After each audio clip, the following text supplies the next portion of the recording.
streaming services, and there'll be a cute little countdown, and here we go. And then we shall get started. We hope. This is always that time where we just don't know what's happening. Here we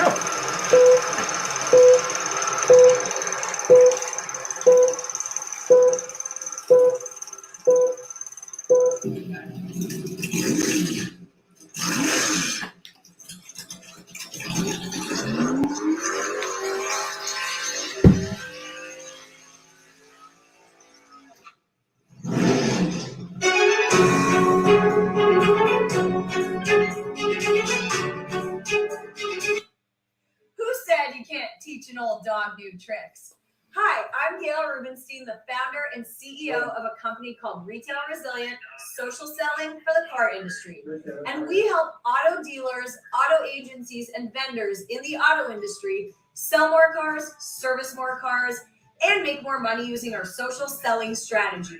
That includes TikTok, Instagram, Facebook, LinkedIn, and anything else you can think of.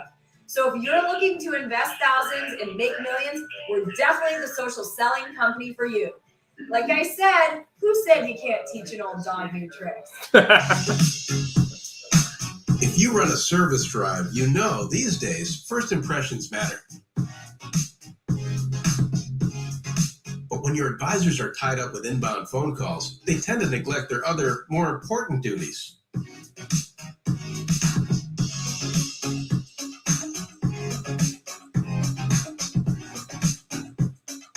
And did you know 75% of all service calls are frequently asked questions and routine requests? Still, the average dealer misses up to 30% of inbound calls, adding up to a ton of missed service opportunity and increased customer churn. 68% of callers actually go elsewhere if they can't get through, which means you could be losing $60,000 to $70,000 every month in service revenue simply from missing calls. So who will pick up? Introducing Brooke. Hi there. Your best service scheduling assistant. Brooke is the first intelligent digital voice assistant to answer, handle, and appoint all of your inbound service calls. Hiring Brooke means absolutely no call goes unanswered, boosting your customer satisfaction and reducing your overhead costs. And talking to Brooke is like talking to a friend with human-level understanding and a friendly conversational voice. Her conversational intelligence is built on millions of actual service industry conversations, making her the easiest onboard you'll ever have. She can handle any volume of calls and follows your policies every step of the way, 24/7. That means even when the lights are off, Brooke is always on. And I can do it without missing a beat. You really do check all the boxes. Book with Brooke today. Visit brooke.ai or call 866-942-1236. Finally, the perfect match.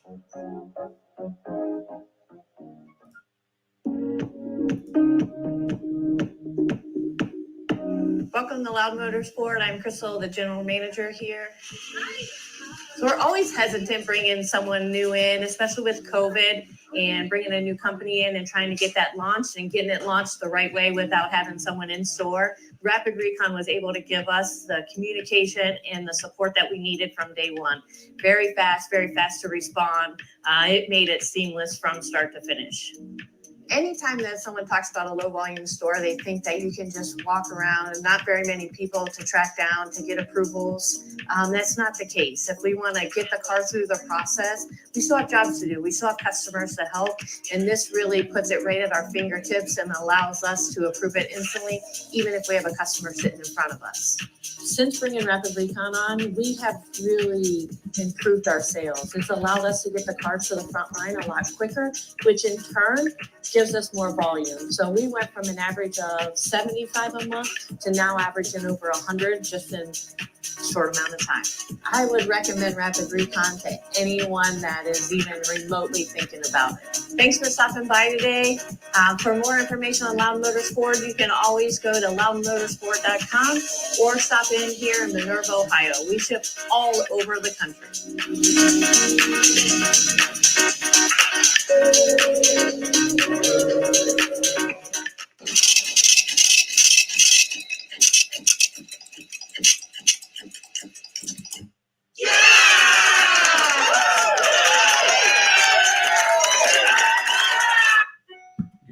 doing it. So here we go.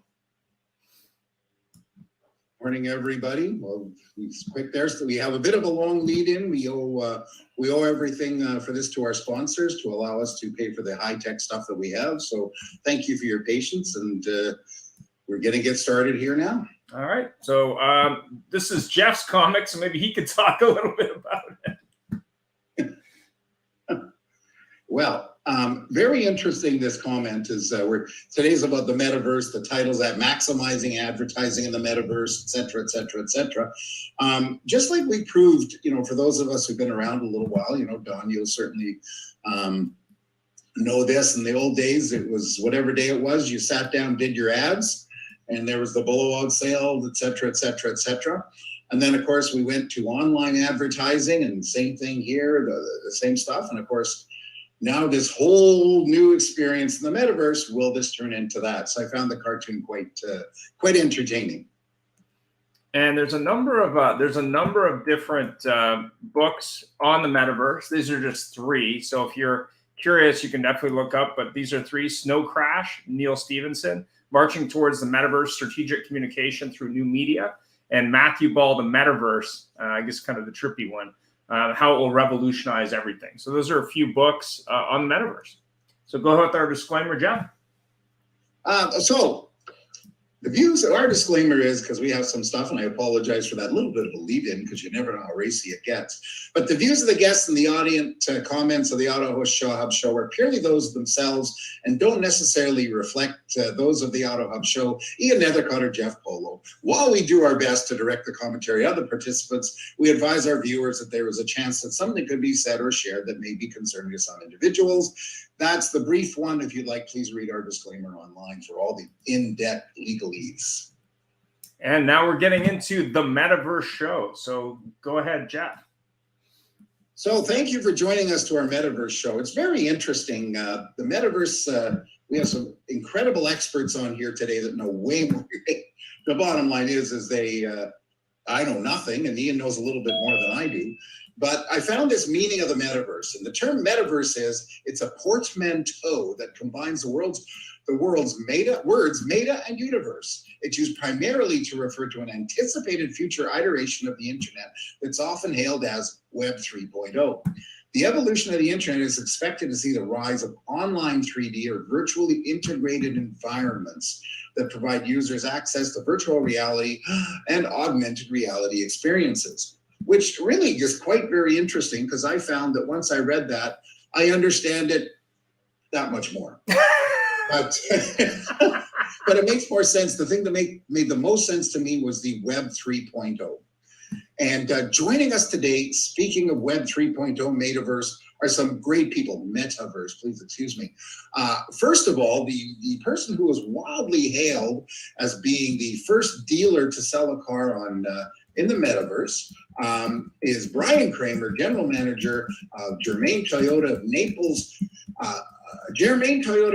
Lincoln of Naples, and a heck of a lot of Metaverse stuff, Naples, Florida. Brian, please say hello to everybody. Hello, thanks for having me on. Apologize, I had to switch locations. My Wi-Fi was a little bit weak where I'm at. Going back in business now. Am I coming through clear? Oh, yeah. You betcha. Hey, this is the meta world here, the quasi meta world. This is the online world where anything can happen, and it certainly does. Thanks for joining us. We appreciate it.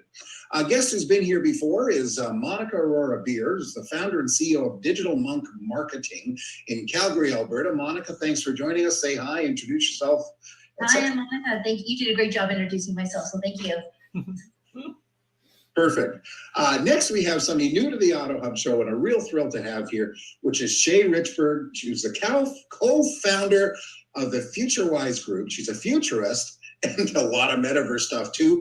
From what I can see online is from New York.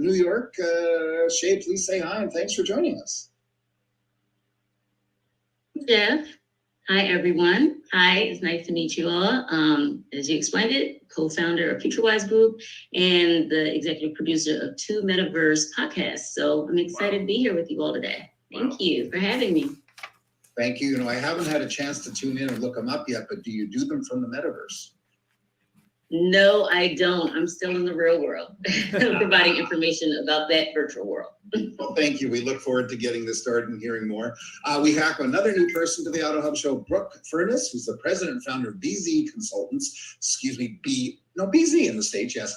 Consultants Group and digital marketing consultant in Vernon Hills, Illinois, near Chicago. Brooke, say hi. Tell us a brief bit about yourself.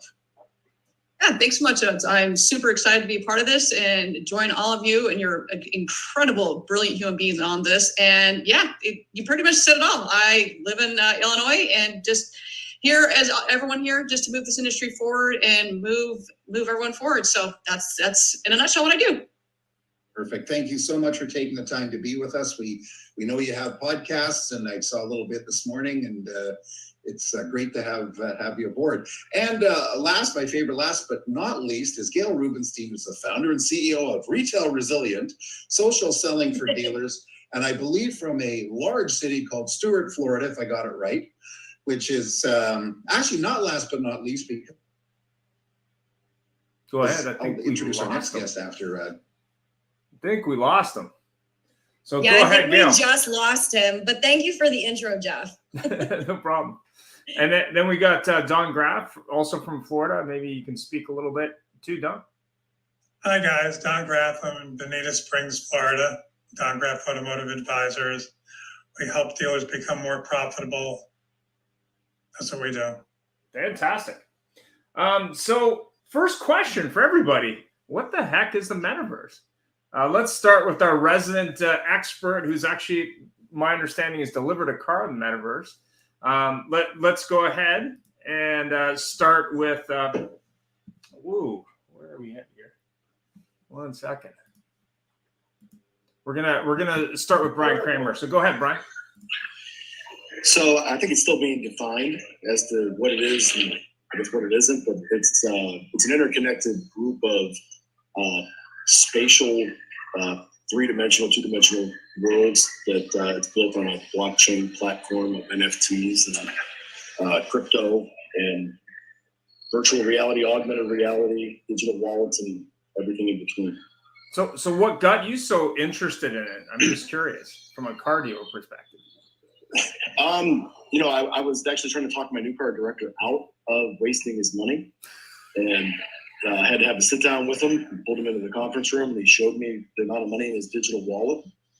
And I said, okay, what is this now? And I had to have him teach it. I realized that all these late 20, early 30-year-old people I was working with were making significant, 7-digit amounts of money in this crypto space.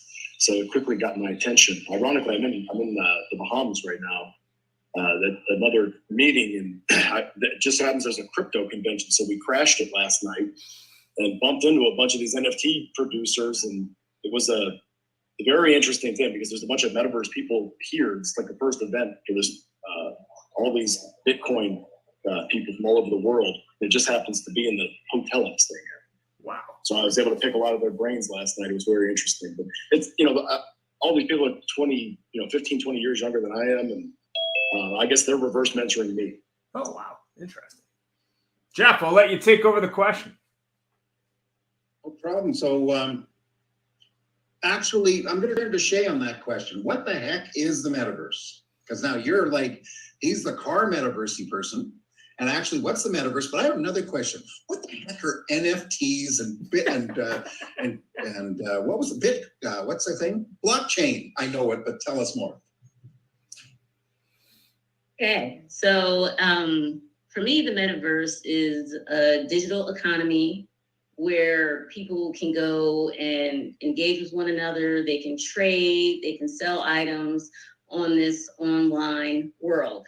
That's what I like to say. And they can use NFTs, non-fungible tokens, which are things from the real world that you can mint and put into the metaverse. And it really is, it's access to ownership over objects in the metaverse. What's an NFT? We talk about a lot of NFTs you might hear in the art realm. So it's a piece of art that you create in the real world. Just example, one type of NFT, but there are multiple. So it's a piece of artwork you have in the real world. And as I said, you mint it, you put it on the blockchain, and it's yours. And that NFT, you can sell it, or you can make multiple and sell it to different people. But it is always connected to you in this metaverse world. And as you all know, we all have avatars in this metaverse, unless we're in augmented reality, but we have these avatars. And so a lot of people are going to be using these real life objects. And so for these real life objects to get into this metaverse, we have to make a lot of them NFTs. And that is just being traceable to the creator. It actually is very interesting. That really explains it very well. Thank you so much.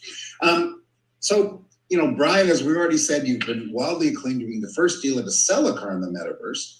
I'm going to ask you, how was the process different than what we do otherwise in car sales? And then I'm going to ask the other guests a slightly adapted question to this. So I would say that particular transaction was very clunky. It's more of a learning experience than it is a transactional experience at this point. Web3, still Web 2.0 and 4G. So we haven't made the jump to 5G yet. So a lot of it's kind of like buying, trying to buy a car on a desktop website on a BlackBerry in 2006 is what it felt like. It was that type of slowness, latency, the processing power. But you can at least begin to visualize, it's kind of like I was talking to somebody earlier about live chat. And he goes, back in whatever it was, 10 years ago, everybody said chat's going to be the next big thing. Everybody pushed back on it. We were going to have to do it anyway. But instead of embracing it, we kept on taking off our website. It's not going to make sense. But this is, trying to do these confirmation biases to prove why it wasn't going to work. And there's a lot of cases where you could have that example. In the metaverse, you could have plenty of examples about it for that. But the metaverse right now is a metaverse is a $23 billion virtual reality. All that stuff is $23 billion business. There's a bunch of companies say it's going to be $700 billion by 2026. Citibank just said it's going to be $13 trillion by 2030. So, when Bezos got into the internet, they said, how did you know? Because I didn't know. I just knew there was going to be that much growth. And I needed to be somewhere near it. I don't know where it's going, but I know it's going somewhere. And I guess that's where I'm at with the metaverse. I don't really know where it's going, but I know it's going to be big. And I'm just going to hold on, try to hang on to the bottom rung and just not let go. That's a good point. And it's funny, I'm starting to realize this. While it's a different way of doing things, it's still doing things, isn't it? It's like, I remember when we first started doing internet selling, it's like, crap, don't do that stuff. And we're still doing it. Nothing's really different except how we do it. Dawn, what's your opinion on this? How likely, do you agree with Brian that this is going to become a significant way to do the car business? I think, I went on the Acura site and it only works on desktop currently. It wouldn't work on my iPad or my phone. I think once those aspects are overcome and it becomes a truly mobile experience, I think it will start to take off much faster. So I noticed when I was working with it on my Mac that he needed to have greater graphics possibilities. And like Brian's talking about, people that are into this are 10 or 15 years younger than him. There are people that are gamers and they're playing with sophisticated graphics software already that is capable of embracing the metaverse in a much faster way. So it's not as clunky as we're experiencing it, especially for Brian and I are in Florida. We don't have the greatest experience with 5G. If I go out my backyard by the lanai, I have 1 bar. If I go to the front of the house, I have 4 bars. If I go to the public supermarket, I have five bars. It's a half a mile away. It's kind of ridiculous. Actually, I think, and I'm only joking about this, but in Florida, I'm sure you got a lot of people with tinfoil over the windows and stuff like that, and whirligigs with tinfoil to stop that. So, just kidding. So, Brooke, what's your opinion on this? Because I know you're a bit more of a futurist than some of us old car people are. But tell me what your position is on this and how likely it's become significant in the car business, No, I think that they're all amazing, great points, and they're all on point, 100%. I was talking to a friend that introduced me to a colleague that took it from a non-car perspective. And that was, for me, it was really, really good to see that, because this is, to me, it was newer. And that's where it tripped me up a little bit, because I just thought, hey, virtual reality, it's the headsets and that's it. And he goes, no, that's not it at all, Brooke. This has been around for decades. Like, he goes, we've been in this virtual reality world for over a decade. And that term metaverse, it's not a Facebook thing. That term's been around for over a decade. And I go, seriously? So talking to him and his colleague, they've developed all these different ways of how to even create these worlds. Because in my talking with people, it was, oh, you're going to need to have so much money to make coders. And he goes, and this colleague of mine, a now friend, he just said, no, like our software, no, it's just you click a button and the trees change color. You want to make the car now, he goes, obviously you're in the industry. In a matter of like 5 minutes, he had an entire Taj Mahal. He had a Tesla-looking car, and it's all based on the capabilities of cars. So just got us talking a little bit more, like what is the capabilities that we could see this, whether it's in our industry, in the auto industry, or in other industries. And so to say where's this going, I think that's still very open-ended, because there's so many possibilities. Yes, Brian and what he's doing is incredible. You just saw Kevin Fry just do the first transaction in crypto. And so there's just, I think that going back to, I'm being redundant and repeating myself, but I do believe that we don't know quite yet where it's going, but meeting the customer exactly where they are in their journey. First it was, digital retailing. Well, that's such a freaking buzzword. Well, what is digital retailing? So we're meeting them there. Well, now it's, if they're in the metaverse, meet them there. Does that mean that they have to have the headset on? No, because it's wherever they are, and having a clunky headset on at all times, that gets, do they want to have it on for 4 hours? No. Do they, going back to what, I think, Doug, right? Graf, is that your name? I apologize. Don, sorry, I apologize, Don.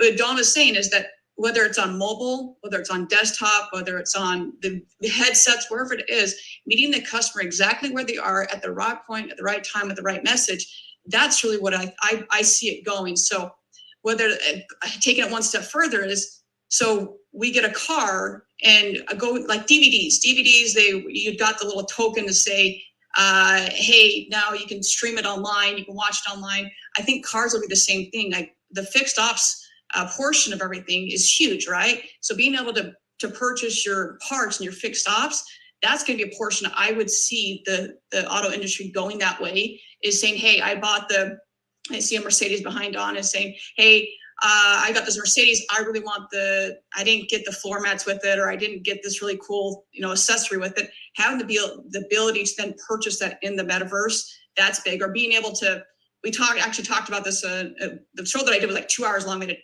cut it down to like 20 minutes, but we talked about being able to race the cars. So if I want to race the Mercedes with my buddy who's across the street who has another Mercedes or a Beamer, being able to race that. So the interaction. So I just think that right now it's limitless what we can do, and we just don't know. So I don't know if that answers your question, but that's kind of my mind where I kind of see it going.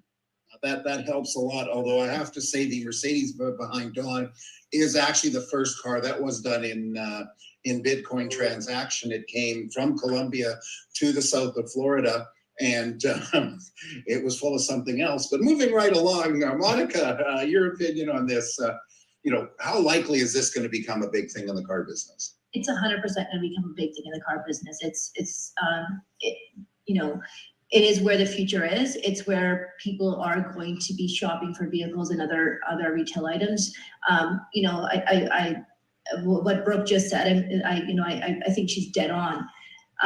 This is the future. This is either you get on board now or you get on board when everyone is getting on board. So it's definitely not going anywhere. Just like the internet, when we first thought the internet came, like, who's going to use this? Well, same thing, the metaverse. We might not know the end game. We might not know exactly the path it's going on, but we know it's going to be big. There's no doubt about that. So, my only advice is get on board now. and don't be a late adapter. So tell me, how likely is it going to be that there's going to be a gamer sitting in Miami playing in a game, and all of a sudden out of the corner of the screen pops up Brian Kramer saying, "Come to see me at Germain Toyota. I'm going to give you 40%." That's exactly it. That's exactly it. We can meet people where they're at, just like Brooke said, and I couldn't agree with that anymore. Is that if that is the future, how do we advertise to these people?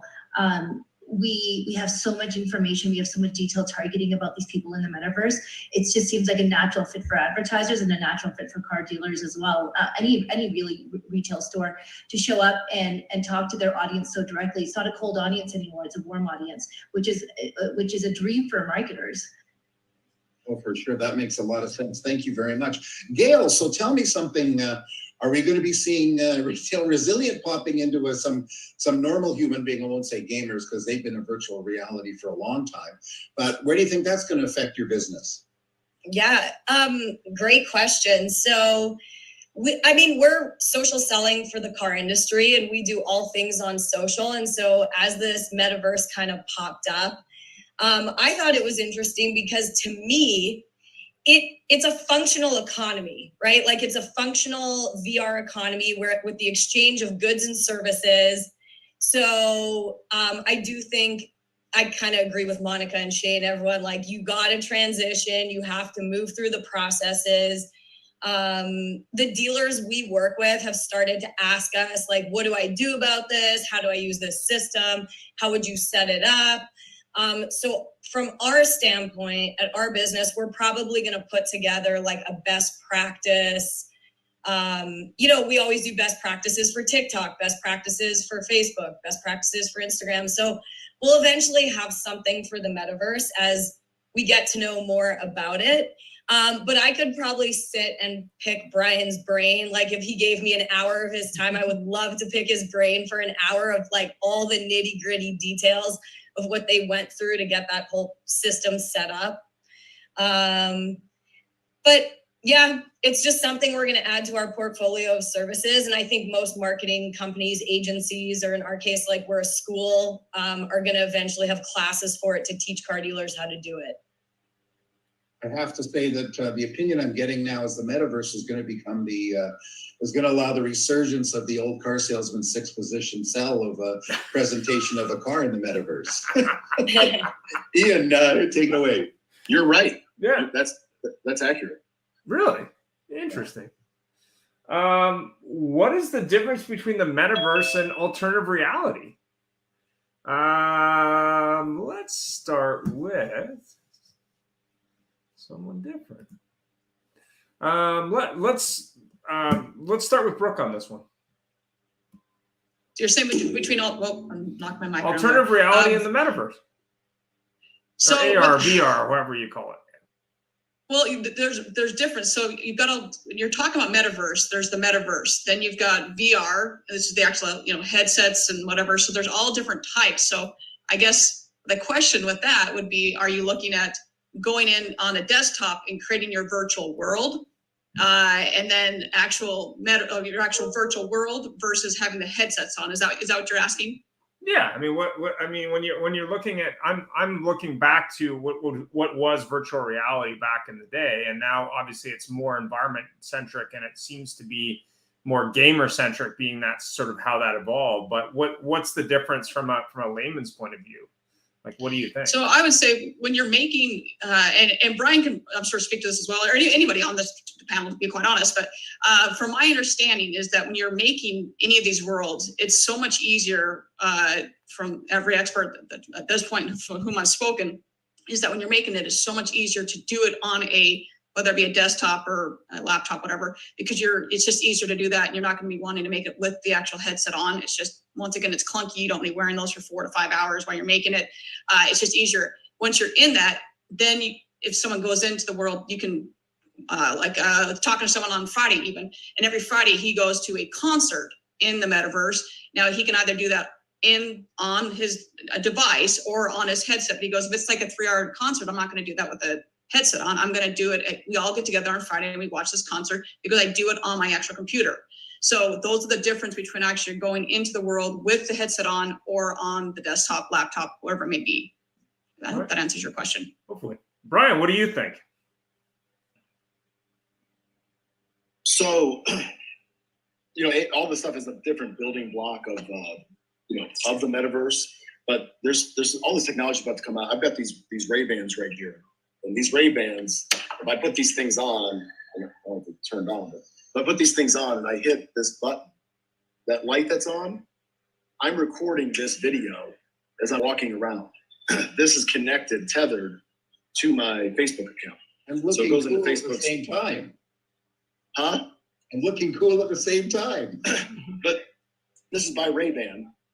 There's all these barriers of entry, like everybody's been saying, but when Apple comes out with these, which is going to be in the next 12 months, that's going to really be a tipping point in terms of what is able to be done. But unlike virtual reality, where you can't see in front of you unless you have a digital twin of like your laptop in front of you, which is part of how Gail, how we did that transaction is with the digital twin technology. But the augmented reality is going to be, I think, more adopted much sooner. So we, at our Lincoln store, and actually our Toyota store, we have what they call Microsoft HoloLens 2. Now, the problem is the barrier to entry on that's like $3,500 for these glasses. But here's how it works. Let me rewind for a second. For the glasses, we all are already using augmented reality. Anytime you want to buy it on Amazon, you want to put a TV in your house, or you want to see what furniture looks like. If you want to look at Warby Parker glasses, we've been using a Snapchat filter. They say 86% of Americans have already experienced augmented reality. 86% because of face filters or just any kind of something like that, right? Instagram, whatever. So people have already started becoming adopted to it. QR codes are a version of that. So everybody's been slowly getting acclimated. I mean, I had QR codes in the back of my business card back in 2011, but nobody would use it because nobody knew what it was, and it wasn't easy, it was clunky. So now you're going to be able to use your phone, and this is being built as we speak by Zoe. A lot of already have it, where you can get in your car. Instead of having a owner's manual that's this thick, you can just take your phone and just scan it over the interior of the vehicle, and it will pop up a three-dimensional thing. You click on it. If you have these glasses, and you can move it around to see, and it'll pull up and walk you through how to use your nav system. And everything's so much more intuitive. It changes the whole dynamic of product presentations. It also changes, first phase, which is what we're doing currently, or trying to work to build it out, is technicians remotely, a field technical specialist, looking at what the technician's looking at through them. They can highlight bolts. They can highlight a drive belt. Here, take this torque wrench. This is what I'm going to be talking about at Digital Dealer. And then take it down to 15. Now you can actually, kind of like what we did to deliver that car with digital twin technology, you can have a tool bench with everything in its rightful place with virtual reality and be fixing a car without being able to see any of it, completely blind. So, and then really in the next, this is all going to happen real quick. And the 5G and stuff and the Web3 is really just the only barrier to all of this stuff just exploding. But the next thing that's going to happen is you'll have hologram technology. So you'll have like a closet size room where you will stand, a technician will stand in their apprentice tech, and you could have somebody who their shoulders are shot, they're semi-retired, they're up in the mountains, in a cabin somewhere enjoying life, and they can choose, so many hours per day to help out technicians, get paid a crazy high rate per hour for what's in their mind to help them fix internal combustion cars. Wow, that's mind-bending stuff. Monica, what do you think? Yeah, no, I agree. It's going to change, how we do everything. Just to Brian's point, to how we shop, to the servicing, to understanding how to use different features in our vehicle. We're not going to have a clunky manual that no one ever looks at sitting in your glove compartment anymore. It's going to be on your phone where you're interacting with it, where you can ask questions, where you can see frequently asked questions, where you can learn the different features of the vehicle. There are a ton of people out there who buy the vehicle for all of these features and never end up using it because they don't go through the user's manual. They don't understand how to use them. So half the technology is being underutilized in vehicles. This is really going to help people use the technology in the vehicles that they're purchasing because the information is much more accessible. It's user friendly and it's interactive. So we are going to see people actually using the technology they purchase in their vehicle just because the information is a lot more accessible. And also in the metaverse, you can connect with other people with the same vehicle, and now you can compare notes, being like, hey, this is what I'm doing with my vehicle, and you can create more of those sense of community with people with the same vehicle. Like, you know, back in the day, there used to be a lot more car group of people who would purchase similar vehicles, and you know, there was a following. Metaverse is going to allow that following to come back and really talk about those vehicles, talk about the features, and have, you know, that strong. It's like Honda Civics, the Civic Nation. It was such a big thing, and I think with the metaverse, we're going to see a lot more of those. It's going to be another opportunity for dealers to advertise there. It's going to be a different opportunity for dealers to facilitate those types of groups, to create that passion for those vehicles again. Wow. Dawn, what do you think?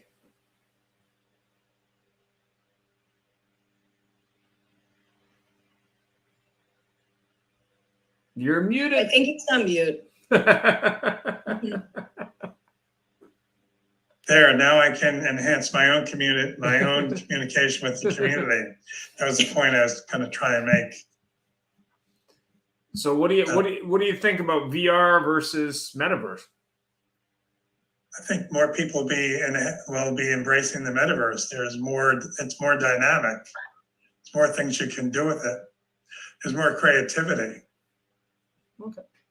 I mean, I'm just envisioning when I was on the Acura side, I'm thinking, wow, the billboards, you're being able to use technology with all different colors, the artists, the conveyance of getting the thought process across to people is just going to be immense. The visualization, you know, people react to imagery a lot more than to just the words. I think when you start to be able to really put creative messaging together in a buy-sell environment, I think it's going to be very cool. Very, very cool. Trying to think. Who is the next person? Our famous podcast host in the metaverse. Give us your thoughts. And me? Yeah, that's you, famous. Two podcasts.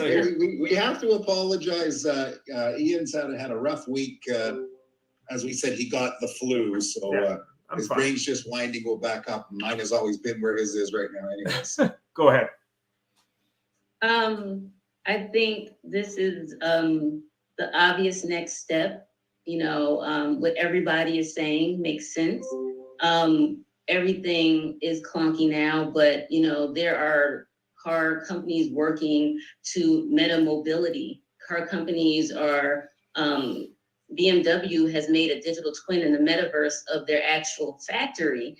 And so they're actually using the metaverse for higher productivity. They're syncing with engineers and robots within there. So the productivity is going to speed up. And then we have people who are going to be engaging more and more in the metaverse. See, we have a whole infrastructure system that the president is pushing, and this is actually going to help people have access to 5G. As Brian said, we're going to have glasses in the future. So it's going to be much easier for people to access the metaverse instead of just VR. You know, the metaverse is the whole shebang. It's VR, it's augmented reality, it's everything. It encompasses all of it together. So I feel like in the future, people won't even have to stress about wearing these VR goggles. It's going to be bigger than that. You know, it'll be really simple. It'll be at the level of just having on a pair of glasses. And when we talk about the metaverse, you know, we talk about the omniverse, and there's lots of physical sensors that people have. So when we talk about marketing in the metaverse, there's a lot of opportunity where so many panelists have said, and I agree with everything everyone has said. You know, we'll get to the point where we'll be in the metaverse and people will have the opportunity to actually see the inside of cars and to actually smell it too. You know, I know people working on this in the metaverse, having the ability to smell what you see, you know, even feeling the wind in your hair if you're able to race within the metaverse. As Brian said, all of this is being worked on. So you really need to learn about this now before it's something that's going to be forced. It's not going away. It's obviously not just in the car industry. People are spending millions of dollars to use the metaverse to change the whole education program. So everything is going to change. As you said, you know, I've been studying future trends for years, and the metaverse is really just that gateway in getting us to look at life a bit differently and to actually help us access things in life in a more easily manner. So it's going to happen, and there's great opportunities for it within the car industry. I think people are going to be welcome to it. I think the dealerships are just going to have to figure out now, you know, as I think Monica was saying, targeting the audience. And in the metaverse, it's easier because you have the data there, you know, and you have the people who are open to these new experiences, you know, and we've had the pandemic, the experience of the pandemic, and we don't want to find ourselves, you know, ever in another lockdown. But if that does happen, then you have to prepare yourself. All these car dealerships have to prepare themselves to still be able to sell their product or whoever you are. And the metaverse is that gateway to allow businesses to still thrive. So I agree with everybody. And, you know, there's a lot coming that's going to add and make this very accessible for a lot of people. Thanks for that. Gail. Yeah, these dealers are going to have to be what I would call retail resilient. So, I mean, what? You're absolutely right. That is literally, so one of the reasons why I named this business Retail Resilient is because car dealers are the most resilient people I have ever worked with in my life. They have the ability to adapt. They have the ability to change. They have the ability to like move things forward in the economy. And I feel like most car dealers I've worked with in the last 25 years have been pretty cutting edge. So it's really cool to see that Brian's like way more ahead of the curve than a lot of car dealers, but they are definitely retail resilient people. And the one thing that I am so curious to see that like I'm really, really intrigued about is how it's going to affect the banking system. Like, is it a decentralized banking system? How's it going to affect how we function in terms of the exchange of money and the finance system? So I'm really looking forward to seeing what's going to happen. I talked to the people that are building that, ironically, last night. Okay. And what they were saying is that everything's going to get, and the interesting thing is that in order, no differently than what Monica was saying about making it experiential versus like transactional. Last night, I'm down here in the Bahamas, and they have this Bahamas crypto event, which people all over the world that are just happen to be here. So we figure out how, you know, what is it that is required, because it's invite only. There's heavy security. They got pit bull playing there, and they're obviously well capitalized. And I'm like, well, I want to get in there. It's really exclusive. So all of a sudden, my valuation, I guess, of it went up. So I'm trying to figure it out. So I had to buy this NFT. It was a Yakuza Panda, and I'm trying to figure out how to connect this on this other Polygon blockchain versus the Ethereum blockchain. And it was a lot. But once we got up there, you just show them, hey, I own this NFT. Okay, you're part of the club. So now, which also will go up in value, and it doubled in price last night after the transaction because people were reselling them on OpenSea, which is their version of eBay. So NFTs also, you know, have smart contracts like cryptocurrency does. So it's very interesting how everything comes together. It's how you buy property in the metaverse is on a smart contract. But last night, as we were talking about it, they said automotive, we see people staking the crypto as an asset. So let's say you have $100,000 worth of crypto. And by the way, there's 20% of millennials use crypto towards a down payment on a mortgage in 2021. Wow. So, Wow, that's a big number. and that's only going to increase. But so they said what? So and these people are mid-20s or something. I mean, it was crazy, but they're obviously insanely wealthy already from just all of this space. How quickly it's exploding. It's enough to hire a lot of entertainment. I mean, there's a bunch of other acts they have coming. So as I'm talking to them, they said, so $100,000 in crypto, you asset collateralize that instead of the car. So if you bought a car, you have 100,000 in crypto, you need 50,000 for the car, you would use that as security-based collateralized asset. We'll keep your crypto, you pay us back a payment. So instead of they keep the title, they keep your crypto. And if it's 50%, you get a better rate. If it's 30%, you get a better rate. If it's 70%, the rate goes up. But for a thin file, 25-year-old person like who I was talking to last night that don't have credit, but they have tons of crypto, there's actually the company Kevin Fry used is about to launch that same product in the U.S. So the same way I remember in the mid 90s and early 90s when leasing came out, and everybody trying to wrap their minds around, like, what? Am I renting the car? Do I even own it? What is this? And it's very much the same way. It's going to, really expand everybody's mind, and it is going to decentralize everything. It's going to because you have smart contracts, you have blockchain. It's very similar to e-contracting right now with all of our lenders. With e-contracting, there's no mistakes because you have to do it right the first time, which is the whole problem with most of the way we do everything. Is we try to shortcut things, and there's not a common ledger. To blockchain is going to change everything as well. I just registered my watch on blockchain, and so if somebody goes to a pawn shop, it's going to that. Carfax has to wonder what that's going to do to them. Yeah. If everything's on the blockchain.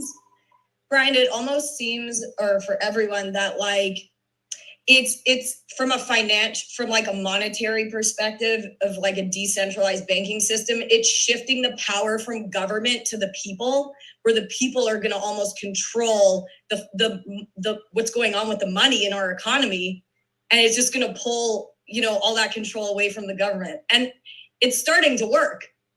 So based on what you're saying, it's definitely starting to work.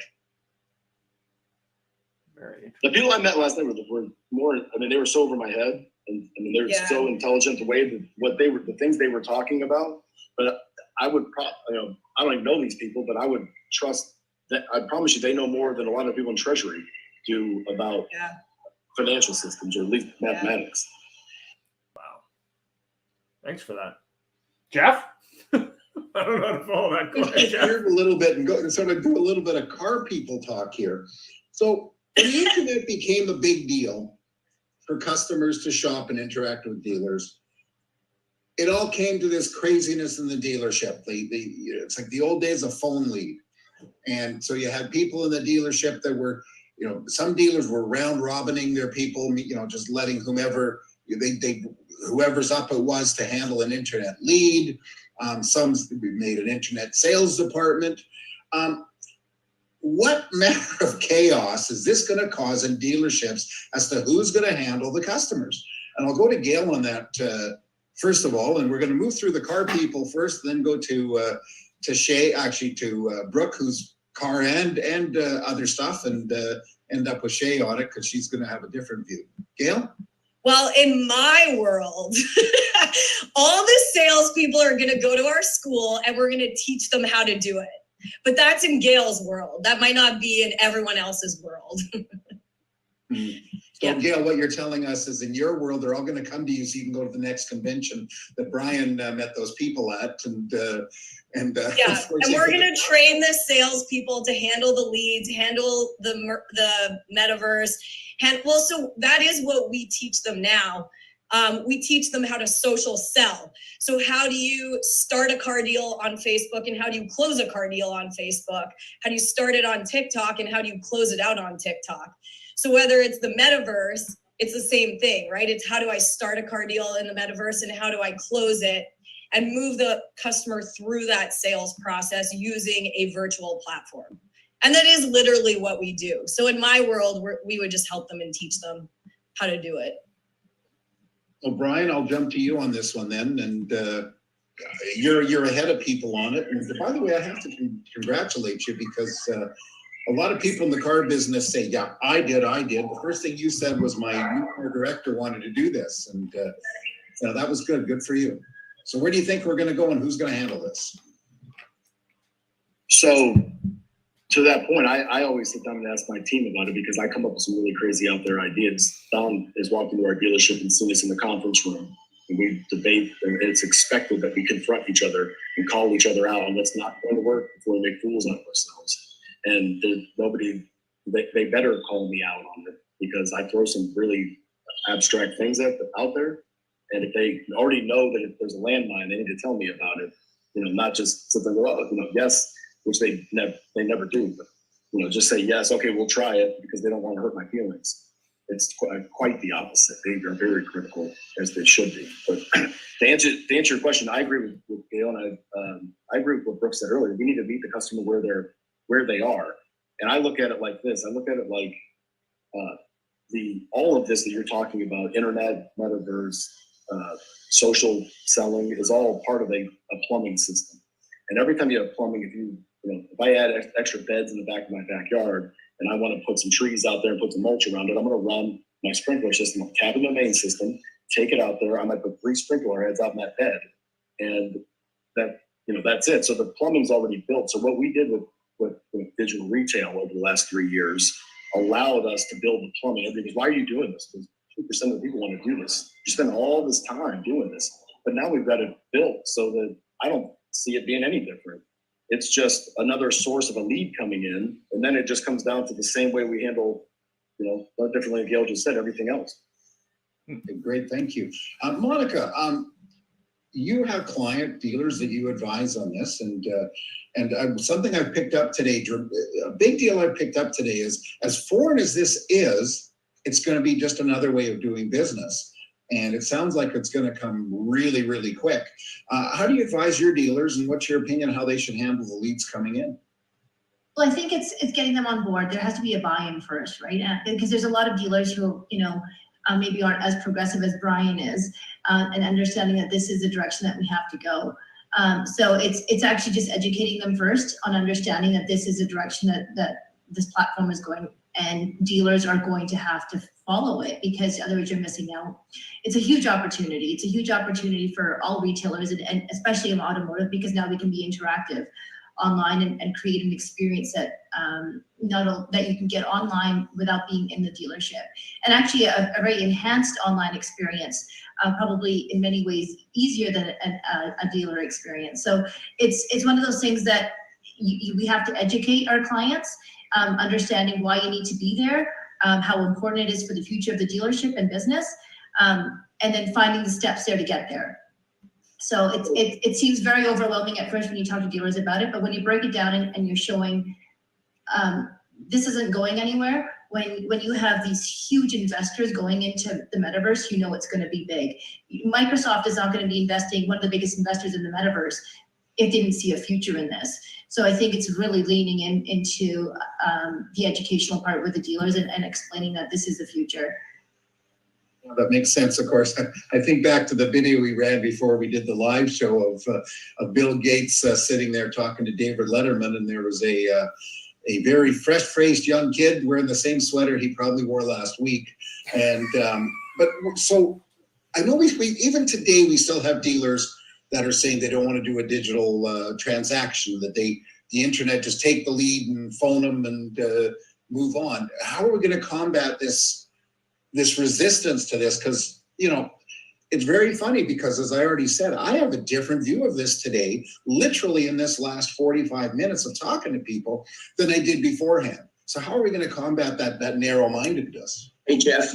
Drag them through the mud. Jeff, you asked how are we going to handle the chaos?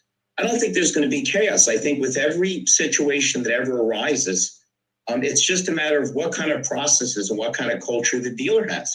If you look at a timeline of history, thousands of years there's been intelligent life on Earth. They say the development all happened in like the last 8 seconds. Don earlier said, I'm looking for 4 bars. Well, if that was 40 years ago, it meant he was a drunk. He was looking for bars. And I know a guy who had one of the first cell phones. It was like carrying a briefcase around. So now that it's here, now that it's being introduced, Now that everything's accelerating, the DeFi of finance and everything, I think Brian, you said something and I had a smile. You said when leasing came up, I had guys that were quitting because they couldn't explain. When they told people you're going to have to start working with computers, a couple old vets said, screw this, I'm not getting involved. Why not? That's how I got an F&I job. Yeah. My hero's Ben Franklin, and he said, when you're finished changing, you're finished. This thing's here. People are not going to back away from it. And like everything else, it'll accelerate and get easier and easier. So the people that have their head in the game are going to want to do it and want to grab it as quickly as possible. I mean, how do you, once people understand what Brian Kramer did and that you can buy these things through the metaverse, who's going to want to not to do it? Who wants to feel like they're yesterday's news? So I think it's just a matter of not only supporting your salespeople and everybody involved, but holding them accountable and making sure there's a process. I think that's always the cure for chaos. Thank you, Larry. Much appreciated. I think you got a good point. Monica, I'll just let you continue on that too, and actually address the things that Larry said here too. Yeah, no, I absolutely agree with Larry. It's get on board or get left behind at this point. And that is, I mean, that is the simplest and the most truthful way of saying it is get on board. At some level, start learning about it, start educating yourself and start understanding at what level you're going to participate. Because if you decide not to participate, it's going to be the end of your business, really, because this is the future. This is where people are going to be purchasing majority of their items, not just vehicles. So it's going to be a behavior that's learned. This is where we go get our things. This is where we interact with products. This is where we interact with people and gain knowledge. So if you're not a part of that equation anymore, you're losing on your traffic, you're losing on sales. So yeah, just right back to your point there is that it's not a decision anymore that should I or should I not, it's when. Perfect, thank you, I really appreciate it. Dawn, I'll go to you on this and then we'll go to Brooke and Shay. I think the dealers that don't embrace it are going to be left behind. You'll see more acquisitions because they're not going to be able to compete. If you don't have all the tools, all the tools for someone to purchase, you can already see the dealers that don't embrace change are the ones that are being swallowed up, and their dealerships are less valued than the dealerships of the people that do embrace change and do grow. Actually, believe it or not, I know a dealer today that won't let his salespeople have a computer out on their desk in the showroom. Oh, I've been in those stores. Yeah. And okay, so next we go to Brooke. What's your opinion on this? First and foremost is I just got to say Blockbuster and Kmart. I'm pretty sure that they were not in the whole evolvingness. They didn't believe that, Netflix isn't going to put us out of business. You look at Kmart, same thing. One of my favorite commercials was Kmart, and they had it was all about, I'm going to be very careful I say this, ship my pants. And they had a whole commercial. It was hilarious. I loved it. And if they would have continued on evolving and marketing and doing all their things, they wouldn't have went out of business. So you look at all these companies that just said, hey, we're not going to evolve. We're going to stay set in our ways. Netflix is not a competitor. We're not concerned about them. They should have been. Blockbuster should have been. The internet, no, we're A-okay just faxing all of our leads, and we don't want to worry about that. Internet, it's not going to last. This is going to last, and it's going to only steamroll forward, as everyone on here has just said. So it's the same thing as going back. Brian, you said something about chat. Before you make any change, though, you've got to go back to what is my process going to be? Because all of this is great and fantastic and wonderful, but if you go ahead and make that leap and have no concrete foundation of what the hell are we doing, then that's a big problem, because you've got to know, as stated earlier, who handles the interactions, who handles the customer, what's your process going to be, because is so key. So because this is moving forward and it is coming down like a freight train down towards all of us. So yeah, very, very important. And the process is so insanely vital and key and necessary, and every other synonym you want to throw in there. But just like everyone else said, this is not stopping. This is only going to go full force. And the clunkiness that is happening right now, that is only going to get better, and it's going to be more streamlined. So agree with everyone on here. Just and as everyone else said, just get your process in your house in order. Because if you don't, you're going to be left behind. It's just a matter of time. That's a great point. You know, when I early on when I got into the car business, I was taught the 3 Ps, and the 3 Ps were people, product, and process.